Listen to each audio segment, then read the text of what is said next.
Paranormal, phénomènes étranges, histoires fantastiques, les clés du mystère sur Sud Radio. Est-ce que ce sont les spirites qui partent à la recherche des esprits et qui les trouvent, ou les esprits qui se servent du spirit? Mais finalement aussi, d'où proviennent ces énergies? Aujourd'hui, paranormal et spiritisme. Bonjour Yves Lignon. Bonjour Emmanuel. Alors aujourd'hui Yves, vous allez nous faire le portrait du plus grand des médiums, hein, c'est bien ça? Enfin, du plus grand de son époque. Oui. Aujourd'hui, on parlerait de médium des stars, Ouais. parce qu'il était reçu par les plus hautes personnalités. À notre époque, les médiums des stars, vous savez, sont souvent des escrocs qui soutirent une préface, etc. Ouais, qui se font beaucoup d'argent. À une célébrité ou une signature, ou se débrouillent pour être photographiés avec. Daniel Douglas-Home, dont nous parlons, était un fervent spirit. Alors là, nous sommes en 1800 et quelques. Nous sommes dans les années 1860. Très exactement, il est né, ce brave Daniel Douglas-Home, il était d'origine écossaise, en 1833, et il est mort en France en 1886. On peut toujours voir sa tombe au cimetière à Saint-Germain-en-Laye. Ah d'accord. Et donc, il a été reçu par les plus hautes personnalités, par les chefs d'État, et il leur faisait des démonstrations de ses talents, Oui. de ses talents de médium, en ajoutant je suis spirit, donc je crois que ce sont les esprits, Bien sûr. que je ne suis. Vraiment, il récitait la doctrine. Ouais, rappelons que c'est une religion en 1800. Oui, et c'est quelques. une religion, le spiritisme, qui dit que les esprits des morts se manifestent et font bouger les tables, tapent dans les murs, etc. Mais que pour se manifester, les esprits des morts ont besoin d'un intermédiaire, le médium. Voilà. Et donc, Daniel Douglas-Home, qui était un homme vraiment qui respirait la gentillesse et l'honnêteté, disait, voyez, ce qui se passe en ma présence, je n'y suis pour rien. Je ne sers que d'intermédiaire aux esprits des personnes décédées. Mais il ajoutait quand même, il serait intéressant que les scientifiques étudient ce qui se passe en ma présence. Et donc c'était quelqu'un d'extrêmement sympathique et chez qui on avait dès l'enfance détecté ses dons de médiumnité. Puisqu'il est très probable, par recoupement familial, que la première fois où il a fait de la voyance, il avait tous les talents. C'était à l'âge de 4 ans.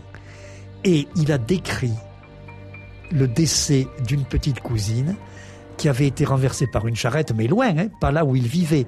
Et il a décrit toute la scène. La petite qu'on transporte sur un lit, les personnes qui sont autour. Il a été élevé par une tante qui, à son adolescence, commençait à en avoir un peu marre. Vous savez, souvent, les adolescents, ils embêtent leurs parents, et surtout quand il s'agit de parents adoptifs.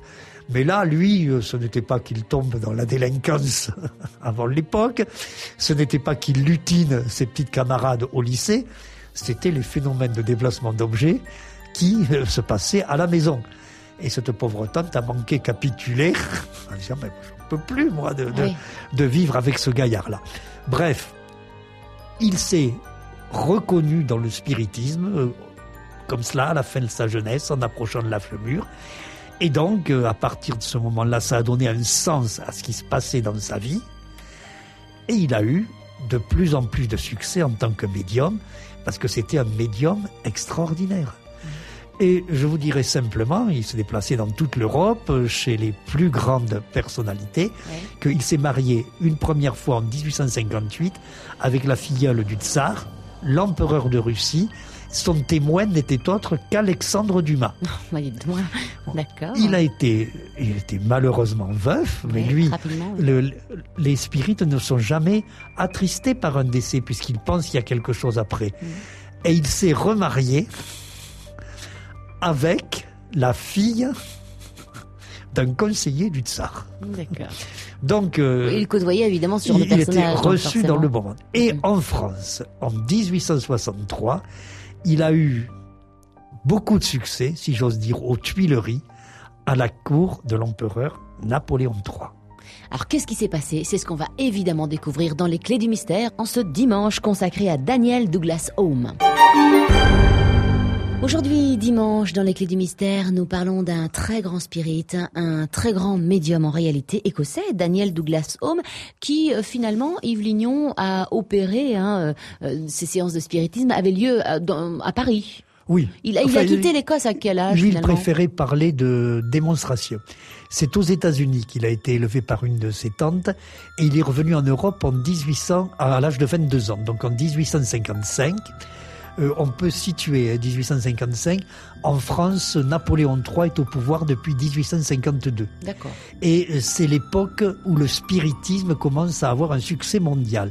Et lui, Douglas Hume, qui a connu le spiritisme aux États-Unis, il s'est reconnu, il a adhéré à cette religion. 1855, il arrive en Europe et en bon spirit, il met ses dons au service de sa religion, un peu, si vous voulez, comme certaines personnes entretiennent les églises dans la religion catholique. D'accord. Mais il est tellement doué, il provoque des phénomènes tellement spectaculaires qu'il devient extrêmement célèbre. On l'invite partout et c'est seulement 3 ans plus tard qu'il va se marier avec la filleule de l'empereur de Russie. Vous voyez, en dehors de ses qualités de médium, l'ascension sociale et sa rapidité. Mais lui-même, Daniel Douglas Hume, faisait la différence entre les séances de spiritisme qu'il donnait en privé, uniquement en présence de spirit, et on lui disait là oui, vraiment, c'est une séance de spiritisme, un peu comme un prêtre dirait là c'est la messe. Oui. Et puis les démonstrations publiques dont nous allons parler, un peu comme un prêtre catholique vous dirait je vous rends visite ou bien... Oui, c'est de la communication. Oui, quoi. je fais de la communication. D'image. Voilà, exactement. Voilà une professionnelle de la communication qui trouve ces mots comme moi je ne les trouve pas. Et donc, c'était ça. Et ce qui est important, c'est que les séances publiques, elles, avaient de très nombreux témoins. Et des témoins, Napoléon III, la princesse de Metternich, qui était une célèbre personnalité de l'époque, qui tenait un journal que tout le monde s'arrachait. Donc c'est très, très documenté. Et quand on se penche sur ces documents, la première chose, moi, qui m'a frappé, j'ai lu l'intégralité du journal de la princesse de Metternich. Vous savez, il faut avoir quelquefois du dévouement au nom de la science. Tout ça pour y chercher les passages concernant Daniel Douglas Hume. Et ce qui m'a frappé, ces passages sont très longs, c'est quand elle décrit les lieux, lors du séjour de Daniel Douglas Hume à Paris en 1863, aux Tuileries, le palais impérial, dans un salon, fin d'après-midi. On a pris le thé d'abord, et elle déclare « c'était éclairé à giorno ». Éclairé à giorno, c'est une expression de l'époque, mais ça qui signifiait « il y a tellement d'éclairage qu'on se croirait en plein jour, sinon en plein soleil ».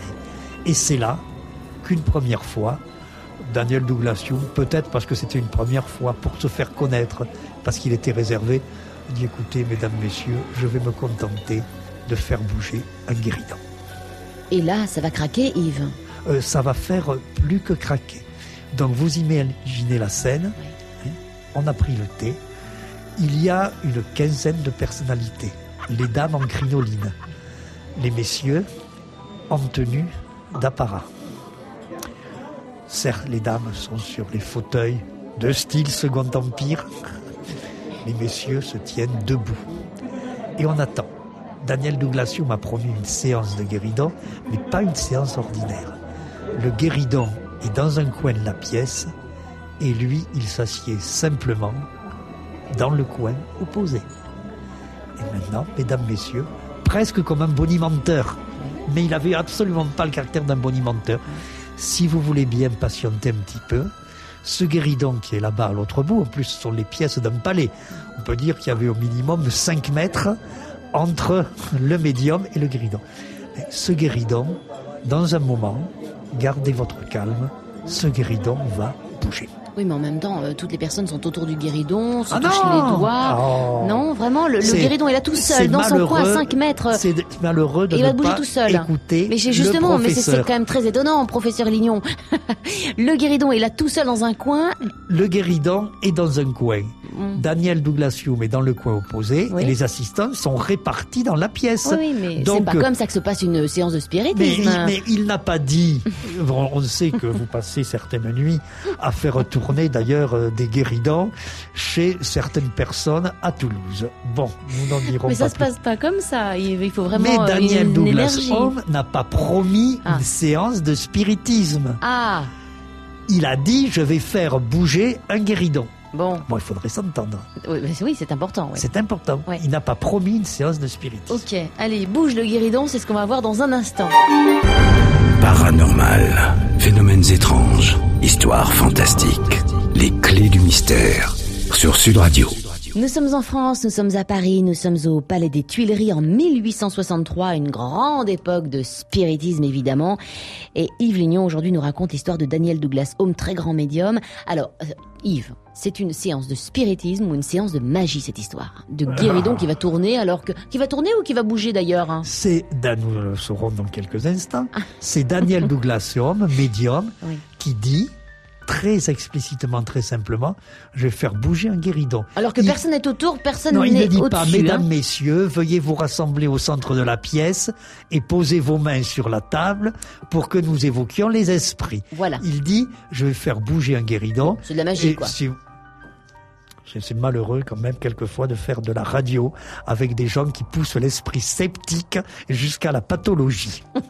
Bon alors, Si c'est de la magie, nous nous le demanderons ensuite. très bien. Pour le moment, nous sommes dans un salon du Palais des Tuileries. Cette fois-ci, l'empereur et l'impératrice ne sont pas là. Ce sera pour tout à l'heure. Donc il y a uniquement des personnalités. On est installé dans un salon éclairé comme en plein jour.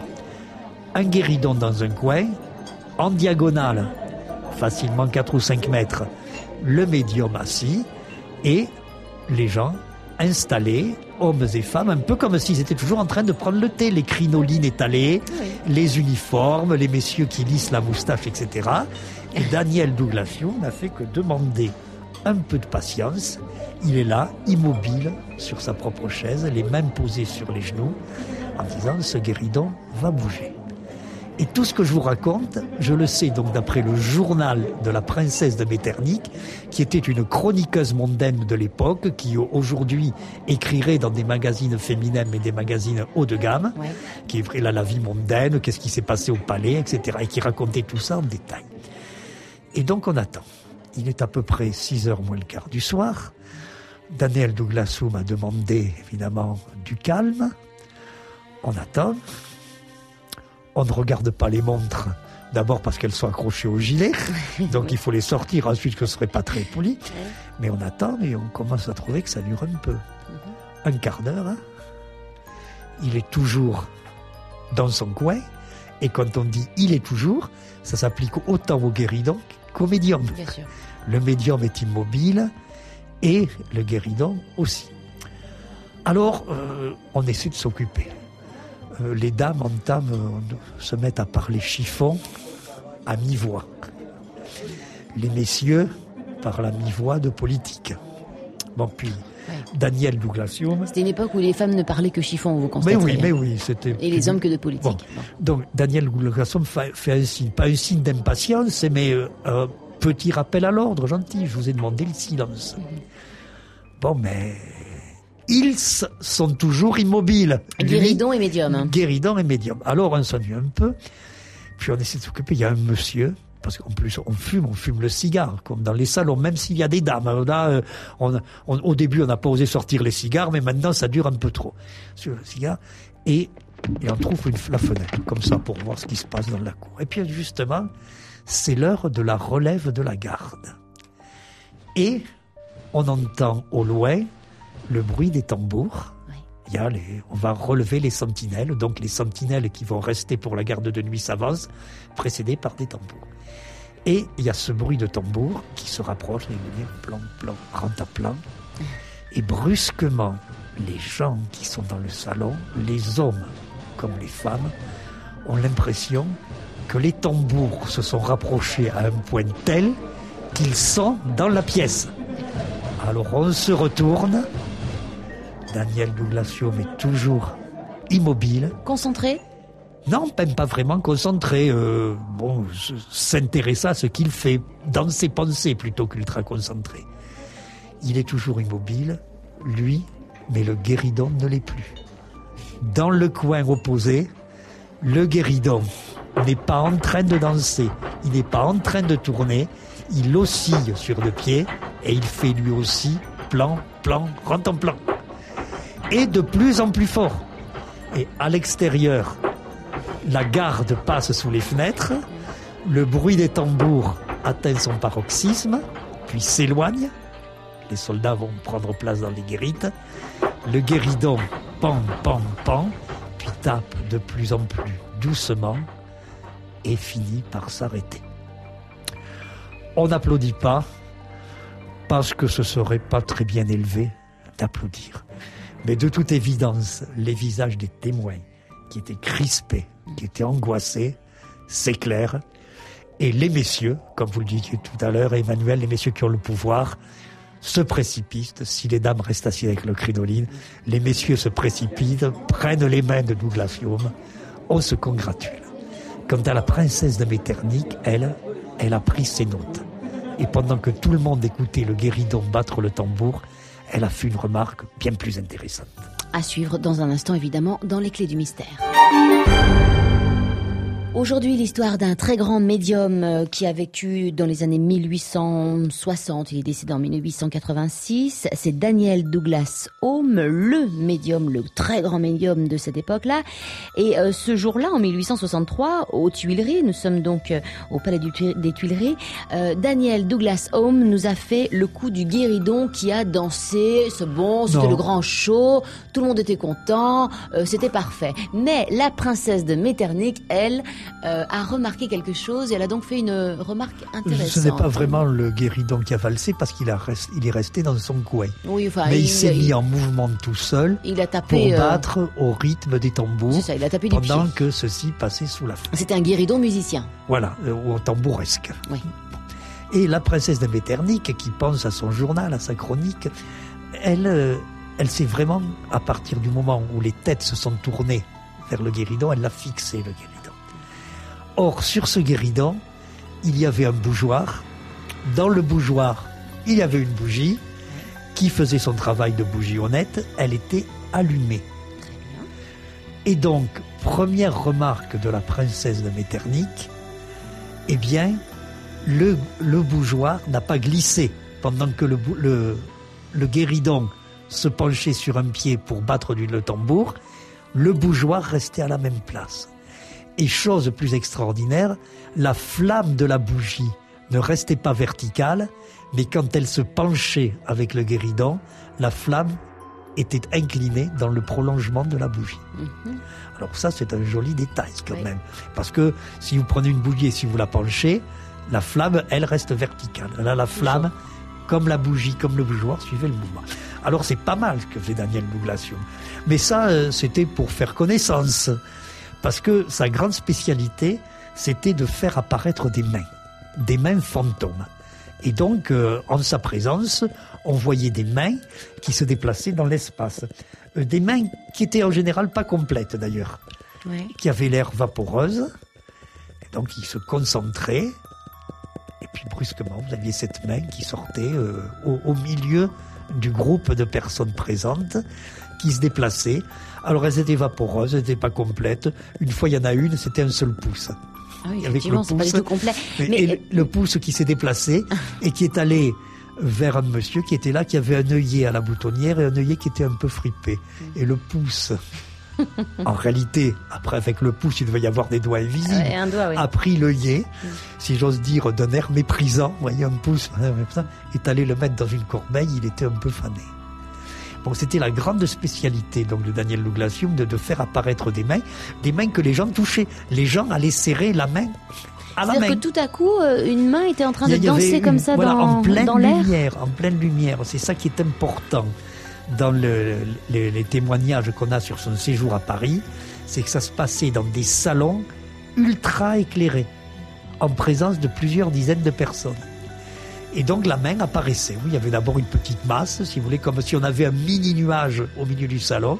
Puis ça prenait la forme de mains plus ou moins complètes. Et alors ça se déplaçait. Bon, ça pouvait aller donc jusqu'à enlever une fleur à la boutonnière. Ça pouvait s'approcher de quelqu'un, cette main qui était très aimable, pas du tout farouche. Donc les gens serraient la main, ils décrivaient leurs impressions. Et curieusement, les impressions ne sont pas les mêmes, comme s'ils n'étaient pas toujours les mêmes mains. Et donc les témoins disent, quand je les serrais, tantôt elle était froide et inerte, Oui, Comme morte, donc. Voilà, c'est vous qui l'ajoutez. Tantôt, on aurait dit une main humaine, la main de mon voisin. Donc C'est très chaude. curieux. Mais évidemment, c'était ce que faisait Daniel Douglas Hume régulièrement, Ouais. des apparitions de mains. Mais un espèce de record, c'est le jour où il a été reçu, toujours à la même époque, début 1863, par l'empereur et l'impératrice eux-mêmes, qui lui ont dit « Nous n'allons pas vous recevoir dans un salon d'apparat, mais dans un salon privé. » Daniel Douglas Hume a dit d'abord, d'accord, mais je voudrais bien faire certaines d'autres démonstrations. Il avait toujours le besoin de convaincre. Il ne faut pas oublier qu'il était spirit. Donc, derrière ces phénomènes, dont il souhaitait que la science les étudie, il y avait pour lui une croyance. Il se sentait un peu missionnaire. Et donc, avant d'être reçu en privé, devant des personnalités choisies, je voudrais faire quelque chose vraiment en grand public. Peut-être dans la salle du trône. On ne lui a pas accordé la salle du trône, on lui a accordé la salle des gardes. Et là, il a fait bouger une armoire. Devant environ une quinzaine de militaires. Une première fois, l'armoire a bougé. Une seconde fois, on a dit, voyons, combien de militaires peuvent se mettre autour pour la retenir. On a calculé 6, l'armoire a bougé quand même. Mais tout ça, ça n'était que de la broutille, parce que dans le salon privé, eh bien, Daniel Douglas Hume va faire apparaître devant Napoléon III la main de l'autre Napoléon, le grand, le vrai, le seul, disait Victor Hugo, Napoléon Ier. 11h, midi, les clés du mystère sur Sud Radio. Et ce matin, dans les clés du mystère sur Sud Radio avec Yves Lignon, nous parlons de Daniel Douglas Hume, très grand médium, spirit également, qui avait la particularité, la spécialité de faire apparaître des mains, comme ça, en plein milieu de la pièce. Des mains qui semblaient naviguer, venir voler. d'où vous voudrez, de l'au-delà, diront certains. Oui, c'est ça. Des mains qui pouvaient être d'ailleurs uniquement des doigts. Oui, quelquefois. Donc Qui on pouvait même je attraper racontais des tout à choses. l'heure le pouce qui est allé prendre la fleur, mais il y en a d'autres, les histoires de ces mains. Elle se promenait, les mains serraient la main, c'est ça moi Oui, qui c'est m'a ça. qui Des m'a le mains plus qui amusé. pouvaient être froides comme inertes et des mains qui Oui, pouvaient c'est être les chaudes comme témoins, très humaines. On a l'impression que ça n'était pas toujours la même main. Voilà. Mais il faut quand même pas oublier que jusqu'à présent, eh bien, nous sommes dans le cadre du salon, de l'opération de communication, comme vous l'avez si bien dit tout à l'heure, Emmanuel. Il faudra discuter de tout ça, on finit ça. Mais pour le moment, donc séance privée pour leur majesté, l'empereur et l'impératrice. C'est toujours la fin d'après-midi, parce que dans la journée, l'empereur s'occupe des affaires de l'État. C'est le moment où il se détend. À l'heure actuelle, il regarderait l'Access Prime Time à la télévision. Oui. À l'époque, il reçoit un médium. Donc, il y a quelques collaborateurs choisis. D'après, il y a la princesse de Metternich, avec son bloc, qui va tout noter. C'est grâce à elle que nous connaissons tout ça. Et il y a en tout 8 personnes. Et on s'installe. Ça fait penser un peu à la séance que je racontais tout à l'heure. Un salon brillamment éclairé, trop éclairé, presque. On y voit très bien. Et il y a de nouveau un guéridon. Mais sur ce guéridon, il y a une feuille de papier et un crayon. Donc, on attend un phénomène classique, l'apparition d'une main, mais surtout, bien entendu, on attend que la main prenne le crayon. On a, si j'ose dire, une idée derrière la tête. Et donc, on s'installe comme on bavarderait dans un salon après le repas. Cette fois-ci, vous voyez, Daniel Douglas Hume, qui avait souvent des comportements différents, ne demande pas une espèce de respect comme quand le guéridon avait battu le tambour. Il dit donc, mesdames, messieurs, vos majestés, on s'installe, on attend. Évidemment, justement parce qu'il dit cela, les personnalités présentes n'osent pas se lancer dans de longues conversations. Il n'y a pas une espèce de militaire pour crier « Nom de Dieu, Rontuju, qu'est-ce que j'ai étripé comme turc ?» Non, c'est vraiment une conversation de salon polie. Mais elle ne dure pas longtemps. Est-ce que c'est à cause de la présence de l'empereur et de son épouse que cette fois-ci, les dons de Daniel Douglas Hume ne se font pas attendre. Et effectivement, au-dessus de la table, petite masse vaporeuse, un peu grisâtre, un peu grise. Ça dure très peu de temps. 2 ou 3 minutes, ce que j'estime à partir du compte-rendu de la princesse Metternich. Et voilà la main. Une main. Une main, oui. Une fois de plus. Une main lambda, quoi, on va dire. Mais cette main n'est pas n'importe quelle main. C'est difficile de savoir à qui elle appartient, Et alors là. si on peut l'identifier, parce qu'à l'annulaire, elle porte une chevalière. Et sur cette chevalière, on voit les armes des Bonaparte. Ah, la famille. C'est plus que la famille. C'est la main de l'empereur. L'autre, le grand. Napoléon Ier. Et cette main est là, immobile. Elle se déplace. Elle va vers le neveu, Napoléon III, l'autre. Comment auriez-vous réagi? Je vais vous le demander comme dimanche dernier à propos du fantôme d'Elisabeth Kubler-Ross. Vous êtes là, vous êtes chef de l'État, assis dans un fauteuil, la main de votre oncle, qui est mort en 1821. Oui. Donc 40 années avant. Oui, 42 ans exactement, s'approche de vous, vous reconnaissez la chevalière. Eh bien, Napoléon III l'a baisé respectueusement. Mais oui. Il paraît que Napoléon le Ier était un peu vaniteux, n'est-ce pas? Qu'il avait. C'est donc voilà. Bon, c'était normal de lui baiser la main, quoi. Baise-moi la main respectueusement. Oui. Mais à part ça, c'était aussi Napoléon. Alors Napoléon III, lui, il est un peu scientiste. Hein. Les témoins disent également, d'abord, il a été un peu impressionné. Bon, il fait un baiser comme on baiserait la main d'un évêque. Ouais, ou d'un pape, ouais. Et puis après quoi, il l'a prise, cette main, et il l'a serrée vigoureusement. Sans doute, estimait-il devoir réagir pour voir de qu'est-ce que c'est. Et il a déclaré que la princesse Metternich, là, faisant la chroniqueuse, la commère, dit alors, Majesté, qu'est-ce que vous avez serré ça? Il dit, mais c'est une main humaine. Oui. Bon. Évidemment. Mais sauf que oui, il n'y avait rien au bout de la main, il faut le savoir. Hein. Attendez, ça n'est pas tout. Moi, je ne comprends pas pourquoi ça vous fait rire à ce point. C'est une séance extrêmement sérieuse parce que la main se dirige vers l'impératrice. Oh là. Et vous savez que l'impératrice, c'était Eugénie de Montijo, qu'elle avait un certain caractère, qu'elle se prenait pour une impératrice. Hein, le protocole à laquelle elle ne fait pas rigoler. Et la main... Attention, parce que là, avec une main, on donne des baffes. Hein. La main plante devant l'impératrice et attend quelque chose. Quoi? Waouh. Un peu de patience. Et ce matin, dans les Clés du mystère, Yves Lignon, les mains se font baladeuses, hein, tout de même. Oui, mais dans le bon sens du terme. Bah oui. Donc une main qui est reconnue comme étant celle de Napoléon le Grand s'est approchée de celui que Victor Hugo qualifie de Napoléon le Petit, qui a été interloqué, qui a baisé respectueusement cette main, puis qui l'a serrée. Voilà, c'est Napoléon III, neveu de Napoléon Ier. La main se déplace et vient devant l'impératrice. L'impératrice, Eugénie de Montijo, d'origine espagnole, un peu gourmet, un peu serrée dans son corset, etc., qui voit cette main, si j'ose dire, plantée devant elle. Et, toujours d'après la princesse de Metternich, elle a un mouvement de recul. Évidemment. Qu'est-ce que... Oui. La main s'agite un petit peu, agite les doigts, certains mécontentements. Et l'impératrice, malgré son éducation, etc., tout en pinçant, en prenant l'air pincé, baise la main, elle aussi. Alors la main a l'air contente.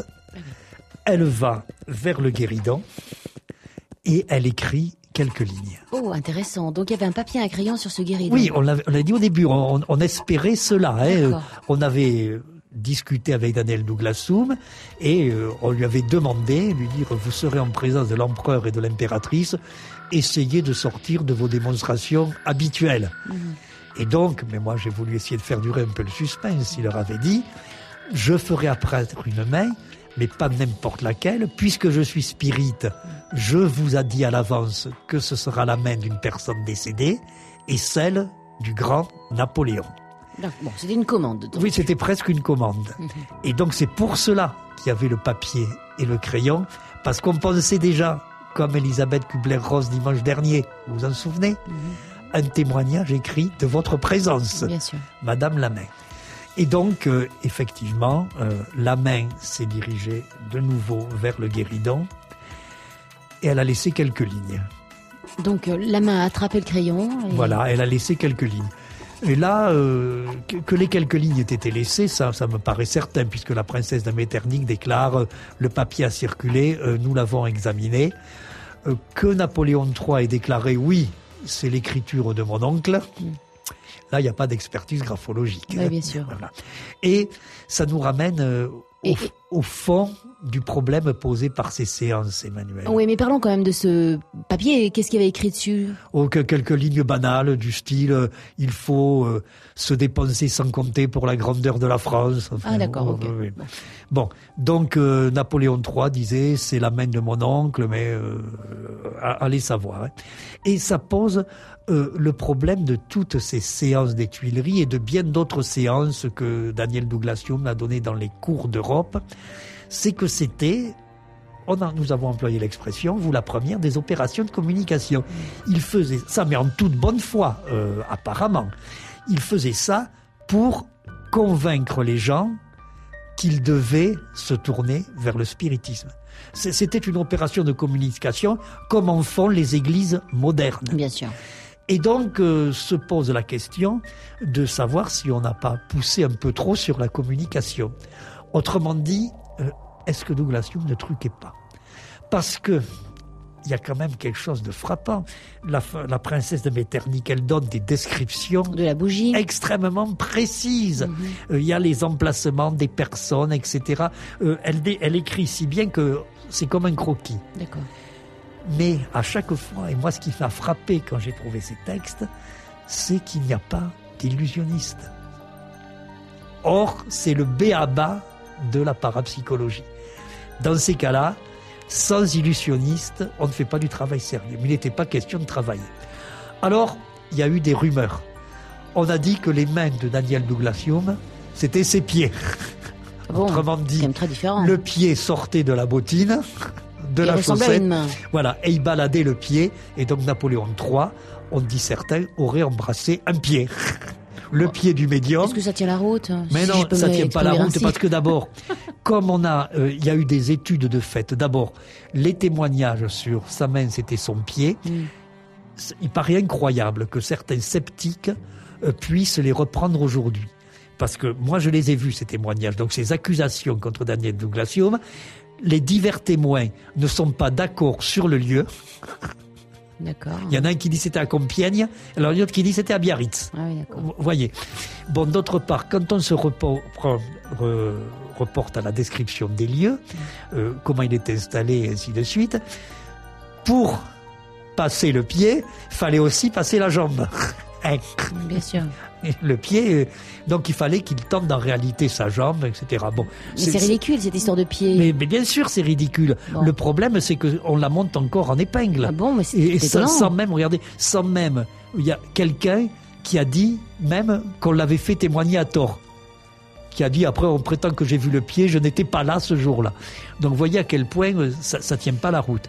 Mais c'est vrai que c'était des démonstrations publiques à but de communication. Heureusement, et c'est pour ça, Emmanuel, que nous retrouverons Daniel Douglas-Home dans une autre émission. Très bien. Quelques années plus tard, là, il est allé en laboratoire, sans témoin, mais avec des savants de premier plan. Et là, vous verrez qu'il était au sommet de sa gloire. Oui, il est...